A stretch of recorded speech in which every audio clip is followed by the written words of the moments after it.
Welcome to the Inquisitive Engineer. At the time of recording of this video, the Sweet 16 games just wrapped up and the winners are on to the Elite 8.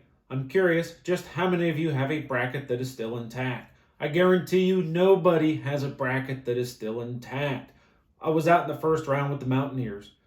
So you may ask yourself, why is it so hard to make a perfect bracket, and just how astronomically rare and unlikely it would be for anybody to ever make a perfect bracket. You may have read some articles where the odds are in the quintillions, not the millions, not the billions, not the trillions, not even the quadrillions, but the quintillions. As an industrial engineer by degree and profession, I work with statistics and probability on a frequent basis, and this even surprised me. Why is it that it's in the quintillions? Well, let's dig in and find out. We often view winning the Powerball or the Mega Millions as an achievement that is extremely rare and extremely unlikely.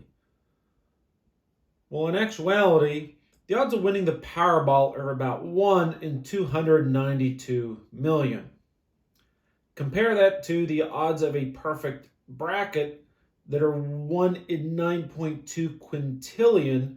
You can see that winning the Powerball is astronomically more likely than creating the perfect March Madness bracket. First off, you are not just betting on who the winner of the tournament's going to be. To make a perfect bracket, you are betting on who the winner of all 63 games is going to be. That doesn't seem that should be harder than the Powerball. But to understand why, let's use an analogy of a coin flip. If you flip a coin, it has two outcomes. It's either going to be heads or it's going to be tails. A basketball game, like a coin, has two outcomes. Either Team A is going to win or Team B is going to win. So if I ask you, if I flip a coin, what's the odds that it's going to come up heads? You're going to say, well, that's easy. That's a 50% chance because it's either going to be 50% heads or 50% tails. Now, if I ask you, what's the odds of, in two coin flips, that the coin is going to turn up heads both times? Let's consider the possible outcomes of two coin flips.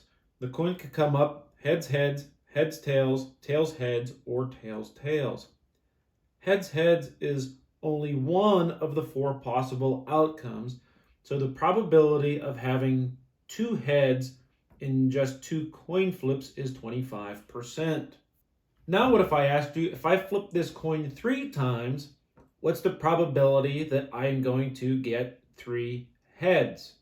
If we look at the possible outcomes, you can see that all heads is just 1 in 8 combinations, so the probability of in 3 coin flips getting 3 heads is 12.5%. You can start to see a trend in the math here. For each successive coin flip, you multiply 50% for each additional coin flip.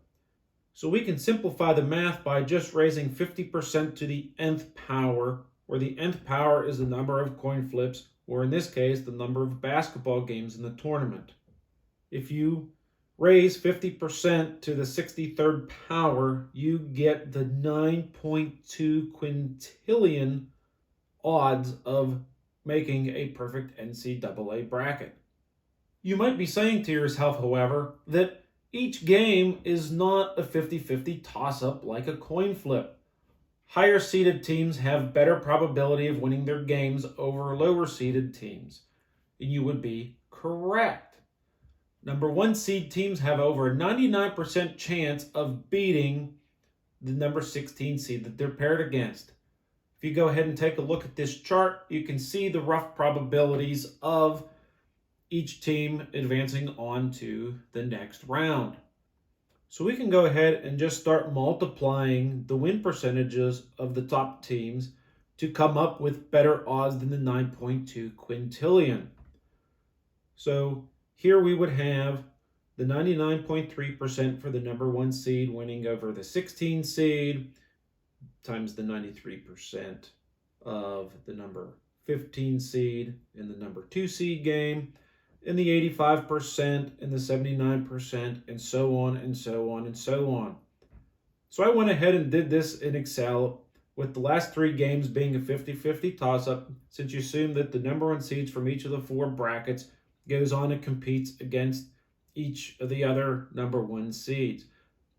When I went ahead and multiplied all these probabilities together, the odds turned up to be about 3.3 quadrillion that you could make a perfect bracket just by picking the highest seeds in each bracket and then flipping a coin on who would win in the last 3 games. Those are still astronomically unlikely odds and much more difficult than winning the Powerball. An interesting addition to this video is that some of the best sports analysts out there have used computer modeling to predict game win percentages to about 70%. If we raise 70% to the 63rd power, the best possible chance for any person to ever make a perfect bracket is still about 1 in 5.7 billion odds. So even with computers, it's still harder to make a perfect NCAA bracket than it is to win the Powerball. And so there you have it. You're better off playing the Powerball, and hey, it even pays better. But to be honest with you, the NCAA brackets each year are pretty darn fun and addictive. As always, stay curious. If you like this video, please like and subscribe, and thank you for watching.